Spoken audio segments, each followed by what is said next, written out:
ಎಲ್ಲ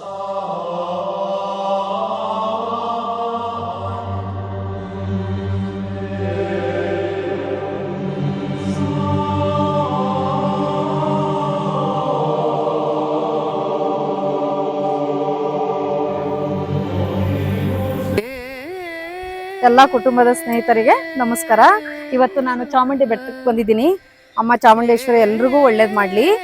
ಮಹಿಷಾಸುರ ಹಿಂಸೆಯನ್ನು ತಡಿಲಾರ್ದ ದೇವಾನು ದೇವತೆಗಳು ಬ್ರಹ್ಮ ವಿಷ್ಣು ಮಹೇಶ್ವರರ ಹತ್ರ ಹೋಗಿ ಕೇಳ್ತಾರೆ, ಹಿಂಸೆನ ತಡೆಯೋಕ್ಕಾಗ್ತಾ ಇಲ್ಲ, ಅವ್ರನ್ನ ಹತ ಮಾಡಬೇಕು ಅಂತ. ಬ್ರಹ್ಮ ವಿಷ್ಣು ಮಹೇಶ್ವರರು ನಾವೇನು ಮಾಡೋಕ್ಕಾಗಲ್ಲ ಅಂತ ಪಾರ್ವತಾ ದೇವಿ ಹತ್ರ ಹೋಗ್ತಾರೆ. ಪಾರ್ವತಿ ಜಗನ್ಮಾತೆಯನ್ನ ಕೇಳ್ತಾರೆ. ಅವರ 3 ಜನ ಶಕ್ತಿಯನ್ನು, ದೇವಾನು ದೇವತೆಗಳ ಶಕ್ತಿಯನ್ನು ಪಾರ್ವತಾ ದೇವಿಗೆ ಕೊಟ್ಟು ಚಾಮುಂಡೇಶ್ವರಿಯಾಗಿ ಅವತಾರನ ಎತ್ತಿ ಮಹಿಷಾಸುರನ ಕೊಲ್ತಾಳೆ. ಅಂತ ಮಹಾನ್ ಜಗನ್ಮಾತೆಯಾದ ಪಾರ್ವತಾ ದೇವಿಯ ಒಬ್ಬಳು ಭಕ್ತಳು ಇರ್ತಾಳೆ, ಸುಮತಿ ಅಂತ. ಅವರ ಒಂದು ಪುಟ್ಟ ಕಥೆಯನ್ನ ಹೇಳ್ತೀನಿ, ಪೂರ್ತಿ ವಿಡಿಯೋನ ನೋಡಿ. ಸುಮತಿ ಯಾರು? ಆ ಮಹಾತಾಯಿ ಸೂರ್ಯದೇವ ಹುಟ್ಟೋದೇ ಬೇಡ ಅಂತ ಶಾಪ ಕೊಟ್ಟಿರ್ತಾಳೆ. ಕೌಶಿಕ ಅನ್ನೋ ಒಬ್ಬ ಬ್ರಾಹ್ಮಣ, ಆಗರ್ಭ ಶ್ರೀಮಂತ, ಅವನ ಹೆಂಡತಿಯೇ ನಮ್ಮ ಸುಮತಿ. ಸುಮತಿ ತುಂಬಾ ಸುಂದರವಾಗಿರ್ತಾಳೆ, ಪಾರ್ವತಾ ದೇವಿಯ ಪರಮ ಭಕ್ತಳಾಗಿರ್ತಾಳೆ. ಕೌಶಿಕ ಇಷ್ಟೆಲ್ಲ ತನ್ನ ಮುದ್ದಾದ ಹೆಂಡತಿ ಇದ್ರೂ ಪಕ್ಕದ ಊರಿನಲ್ಲಿ ಒಂದು ವೇಶ್ಯೆಯೊಡನೆ ಸಂಬಂಧನ ಇಟ್ಕೊಂಡಿರ್ತಾನೆ. ಅವನಿಗೆ ದಿನ ಕಳೆದಂತೆ ಕುಷ್ಠರೋಗ ಬಂದ್ಬಿಡುತ್ತೆ. ವೇಶ್ಯೆ ಅವನ್ನ ಆಚೆ ಹಾಕ್ತಾಳೆ. ಆಮೇಲೆ ಸೇವಕರು ತಂದು ಸುಮತಿ ಮನೆಗೆ ಬಿಡ್ತಾರೆ. ಸುಮತಿ ತನ್ನ ಗಂಡನನ್ನ ತುಂಬಾ ಪ್ರೀತಿಯಿಂದ ಸೇವೆಯನ್ನ ಮಾಡ್ಕೊಂಡಿರ್ತಾಳೆ. ದಿನ ಕಳೆದಂತೆ ಕೌಶಿಕ ಹೇಳ್ತಾನೆ, ನಾನು ವೇಶ್ಯೆಯನ್ನ ನೋಡ್ಲೇಬೇಕು ಅಂತ ತನ್ನ ಹೆಂಡತಿ ಹತ್ರ ಹೇಳ್ತಾನೆ. ವೇಶ್ಯೆಯ ನೆನಪಾಗುತ್ತೆ. ಅವಾಗ ಸುಮತಿ ಒಂದು ಬಿದುರಿನ ಪುಟ್ಟಿಯನ್ನ ಕಟ್ಟಿ ಅದರಲ್ಲಿ ಗಂಡನನ್ನ ಕೂರಿಸ್ಕೊಂಡು ತಲೆ ಮೇಲೆ ಹೊತ್ತು ಹೋಗ್ತಾ ಇರ್ತಾಳೆ ನಡ್ಕೊಂಡು.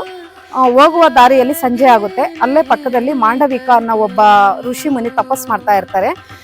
ಕೌಶಿಕನ ಕಾಲು ಅವನ ತಲೆಗೆ ತಗುಲುತ್ತೆ. ಅವನು ಉಗ್ರ ಕೋಪಿಯಾಗಿರ್ತಾನೆ. ಮಹಾ ಕೋಪಿಷ್ಠನಾಗಿ ತಪಸ್ಸು ಭಂಗ ಆಯ್ತು ಅಂತ ಎದ್ದು ಶಾಪ ಕೊಡ್ತಾನೆ. ಯಾರು ನನ್ನ ತಲೆಗೆ ಕಾಲನ್ನು ತಗುಲಿಸಿದಾರೋ ಅವರು ಸೂರ್ಯ ಹುಟ್ಟೋದ್ರೊಳಗೆ ಸತ್ತು ಹೋಗ್ಲಿ ಅಂತ ಹೇಳ್ಬಿಟ್ಟು ಶಾಪ ಕೊಡ್ತಾನೆ. ಸುಮತಿ ಗಂಡನನ್ನ ಕೆಳಗೆ ಇಳಿಸಿ ವಿಧವಾಗಿ ಕೇಳ್ತಾಳೆ, ಸ್ವಾಮಿ, ನನ್ನ ಗಂಡ ಇಲ್ದ ನಾನು ಬದುಕಕ್ಕಾಗಲ್ಲ, ಏನೋ ಅನಿವಾರ್ಯವಾಗಿ ತಪ್ಪಾಯ್ತು ಅಂತ ಕೇಳಿದ್ರು ಅವರು ಶಾಪನ ವಾಪಸ್ ತಗೊಳಲ್ಲ. ಅವಾಗ ಸುಮತಿ, ಸೂರ್ಯ ಹುಟ್ಟಿದ್ರೆ ತಾನೇ ನನ್ನ ಗಂಡ ಸಾಯೋದು, ಸೂರ್ಯ ಹುಟ್ಟೋದು ಬೇಡ ಅಂತ ಹೇಳಿ ಶಾಪ ಕೊಟ್ಬಿಡ್ತಾಳೆ. ದೇವಾನು ದೇವತೆಗಳೆಲ್ಲ ನಡುಗೋಗ್ಬಿಡ್ತಾರೆ. ಪ್ರಪಂಚ ಎಲ್ಲ ಅಲ್ಲೋಲ ಕಲ್ಲೋಲ ಆಗೋಗುತ್ತೆ. ಆ ಬ್ರಹ್ಮ ವಿಷ್ಣು ಮಹೇಶ್ವರರ ಹತ್ರ ಹೋಗಿ ಕೇಳ್ತಾರೆ. ಅವರು ಪಾರ್ವತಿಯನ್ನ ಕೇಳ್ತಾರೆ, ನಿನ್ನ ಪರಮ ಭಕ್ತಿಯಾದ ಸುಮತಿ ಶಾಪ ಕೊಟ್ಟಿದ್ದಾಳೆ, ಸೂರ್ಯ ಹುಟ್ತಾ ಇಲ್ಲ ಅಂತ. ಅವಾಗ ಪಾರ್ವತಾ ದೇವಿ, ನಾನೇನು ಮಾಡೋಕ್ಕಾಗಲ್ಲ ಅಂತ ಮಹಾಸತಿ ಅನುಸೂಯ ದೇವಿ ಹತ್ರ ಹೋಗ್ಬಿಟ್ಟು ಕೇಳ್ತಾಳೆ, ನಿನ್ನ ಪತಿವ್ರತೆ ತನೆಯಿಂದ ಸುಮತಿಯನ್ನ ಉಲಿಸ್ಕೊ ಅಂತ ಹೇಳಿ. ಮಹಾಸತಿ ಅನುಸೂಯ ದೇವಿ ಬಂದು ತನ್ನ ಪತಿವ್ರತೆ ತನದಿಂದ ಸುಮತಿಯನ್ನ ಮನಸ್ಸನ್ನ ಉಲಿಸ್ತಾಳೆ. ಆವಾಗ ಸುಮತಿ, ಸೂರ್ಯ ಹುಟ್ಟಿದ್ರೆ ನನ್ನ ಗಂಡ ಸಾಯ್ತಾನೆ, ನಾನು ಹುಟ್ಟಕ್ ಬಿಡಲ್ಲ ಅಂತಾಳೆ. ಶಾಪ ವಾಪಸ್ ತಗೊಳಲ್ಲ ಅಂತಾಳೆ. ಅವಾಗ ನೀನು ಸೂರ್ಯ ಹುಟ್ಲಿ, ನಿನ್ ಗಂಡನ ನಾವು ಬದುಕಿಸ್ತೀವಿ ಅಂತ ಬ್ರಹ್ಮ ವಿಷ್ಣು ಮಹೇಶ್ವರರು ಹೇಳ್ತಾರೆ. ಸುಮತಿ ಮತ್ತೆ ಸೂರ್ಯ ಹುಟ್ಟೋದಾಗಿ ಅರ್ಕೆ ಮಾಡ್ತಾಳೆ, ಜೋಡಿಸಿ ಕೈ ಮುಗಿತಾಳೆ. ಸೂರ್ಯ ಮತ್ತೆ ಉದಯ ಆಗ್ತಾನೆ, ಗಂಡ ಸತ್ತು ಹೋಗ್ತಾನೆ.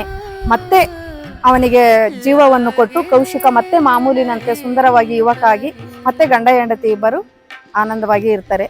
ಈ ಪುಟ್ಟ ಕಥೆ ನಿಮಗೆ ಇಷ್ಟ ಆಯ್ತಾ? ಮಹಾನ್ ಪಾರ್ವತಾ ದೇವಿಯ ಭಕ್ತಳು ನಮ್ಮ ಸುಮತಿ. ನಮಸ್ಕಾರ.